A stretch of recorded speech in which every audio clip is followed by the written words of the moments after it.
السلام عليكم حبايبي واخواتي، وحشتوني قوي قوي. يلا بينا كده نعمل مع بعض القرص الجميلة المنتفخة الفلاح الأصلية الجميلة واقتصادية جدا جدا، والكيلو ما شاء الله عمل لي 54 قرصة. وكمان لو صغرت حجمها أكتر من كده هيعمل لي كمية أكتر من كده بكتير. يعني كل ما نصغر القرصة بتاعتنا الكيلو يعمل معانا كمية حلوة قوي، ونقدر كده نحتفظ بيها في الفريزر مدة أسبوعين أو 3، بس يكون في كيس مغلوق كويس جدا وجنب الشاي كده، أو الشاي بلبن، أو لأولادنا في الحضانة في المدرسة.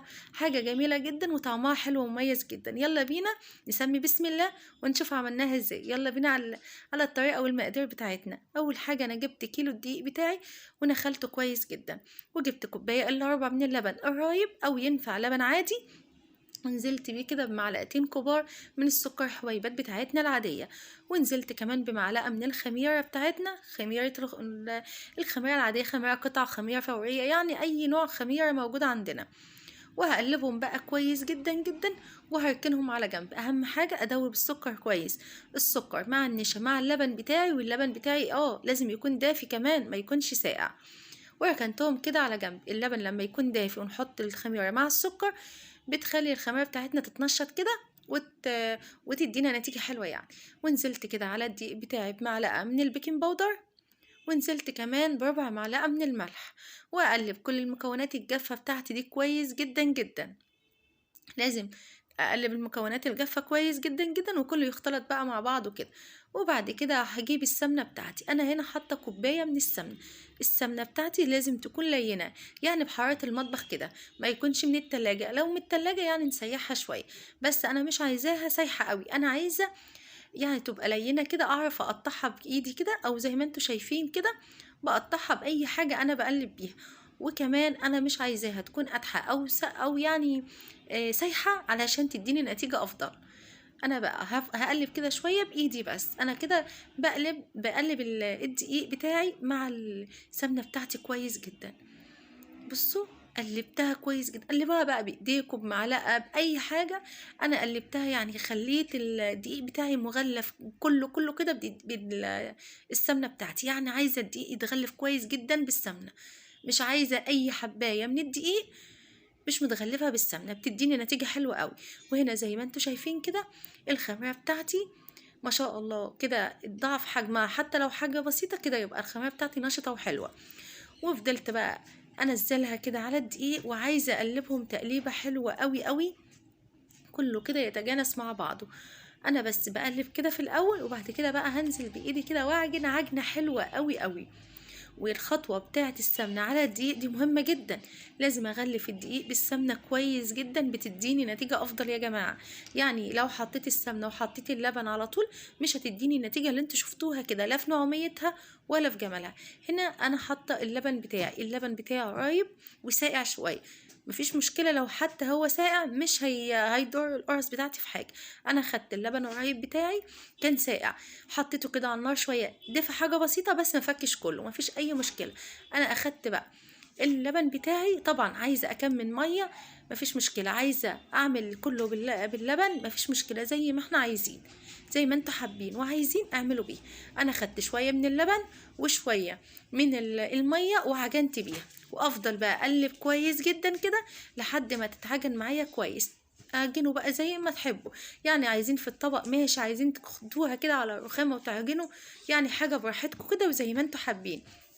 بس كل ما العجينة تتعجن كويس كل ما بتدينا نتيجة أفضل، يعني كل ما نعجن كويس ونديها حقها في العجن كل ما بتدينا طعم وهيشان ونعومية حلوة قوي. بصوا، أنا حطيت شوية مية بعد ما خلصت كمية اللبن، حطيت بقى شوية مية كده مكان اللبن، وبنزل واحدة واحدة لحد ما العجينة بتاعتي بحس إنها كده كويسة، بس محتاجة بس تتعجن كويس. حبايبي واخواتي ما تنسونيش بالاشتراك في القناة، حاجة بتسعدني وبتفرحني، واللايك والشير عشان يوصل لكل حبايبنا واصحابنا، وتفعيل الجرس عشان يوصل لكم مني كل جديد.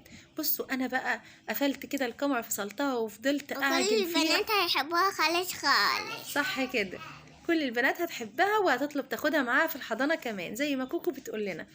بصوا انا كده بعد ما عجنتها كويس جدا فصلت بقى الكاميرا وفضلت اعجن فيها عشان ما اطولش الفيديو عليكم اكتر من كده، لحد ما بقت ناعمه جميله زي ما انتوا شايفينها، ما بتلزقش في الايد كده وفي نفس الوقت مش قاسيه. غطيتها كده لمده نص ساعه. بعد ما غطيتها نص ساعه انا هشيلها بقى كده وهبدا بقى ايه اقرص او هقطع زي ما تسموها كور كده على حسب الحجم بتاع القرصه اللي احنا عايزينه. وطبعا كده انا بقطعها لكم بكذا طريقه، طبعا على حسب ايديكم ما بتعرف تقطع، يعني بصوا على حسب التقطيعه اللي بترتاحوا فيها. يعني انا هنا حسيت انها كبيره فهقطع منها حته كمان. بصوا هو ده، انا بقى عايزين تقطعوها، انا بوريكم، عايزين تقطعوها لفوق تقطعوها لتحت براحتكم، يعني الحجم اللي انتوا حابينه على قد ما ايديكوا ترتاح في التقطيع.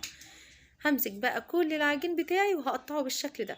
بصوا هنا كده انا بعمله كده، بمسك العجينه من الناحيه دي وبعملها ما بين صوابعي كده اطلعها زي كوره عشان اطلع القرص كلها حجم واحد.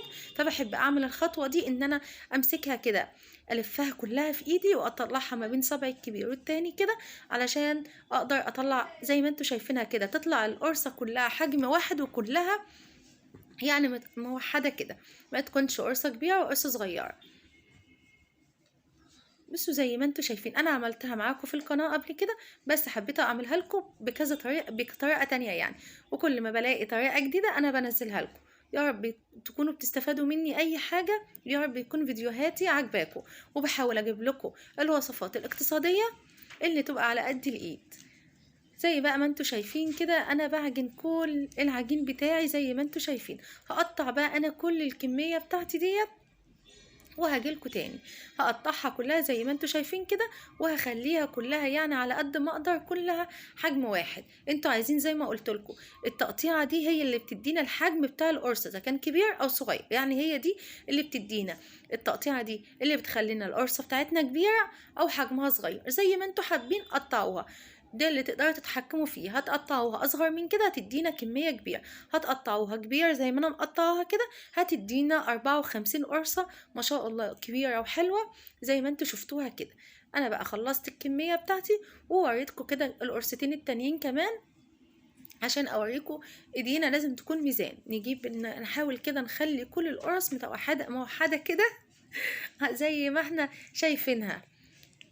بس كده انا خلصتها كلها، وهنا انا كنت سايباها نص ساعه خمرت قبل ما اشكلها. وكمان هنا بعد ما شكلتها هتشوفوها دلوقتي هشكل كمان، هخليها مدوره، وبعد ما اشكل القرصه بتاعتي برضه هسيبها تخمر زي ما انتوا شايفينها كده. بصوا انا حطيتها بقى في الصاج بتاعي كده وسبتها بس ترتاح 5 دقايق مش اكتر، سبتها ترتاح 5 دقايق، غطيتها وسبتها ترتاح 5 دقايق. وهبدأ بقى اشكلها كده وتكون مدورة، هتبقى جميلة جدا وزي ما انتوا شايفين كده هبدأ بأول واحدة قصدي قطعتها، يعني أول قرصة قطعتها هي اللي أول واحدة هبدأ بيها.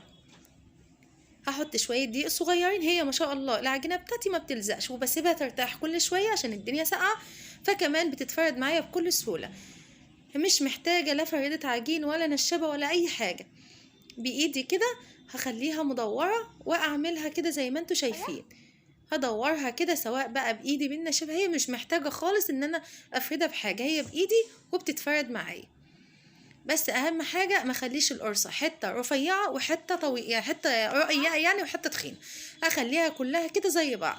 ابدا بقى اعمل الكميه بتاعتي كلها زي ما قلت لكم كده، انا مش عايزاها ولا تخينه ولا رفيعه لانها لسه هتخمر تاني. بصوا انا عايزاها بالحجم ده. ابدا بقى اخد واحده واحده كده زي ما انتوا شايفينها، زي ما قلت لكم الكوره كده بتاعت القرصه اول ما بنيجي نقطعها هي دي اللي بتتحكم في مقاس القرصه بتاعتي. يعني لما بنيجي نقطع العجينه كده في الاول زي ما انتوا شايفينها كور كده، هي دي اللي بتتحكم في حجم القرصه بتاعتي. انا زي ما انتوا شايفين كده بقطعها، مش محتاجه زي ما قلت لكم لا فردة عجين ولا حاجه، بايديا كده وهقطعها كلها وهخليها كلها يعني في سمك واحد عشان لما تيجي تستوي مفيش واحده تتحرق مني وواحده تكون هشه كده وحلوه ومنتفخه. انا عايزاهم كلهم في حجم واحد، وكمان ما بتاخدش وقت معايا عشان تبقى تسويتهم موحده كلهم، وتكون القرص بتاعتي كلها في مقاس بعض على قد ما اقدر.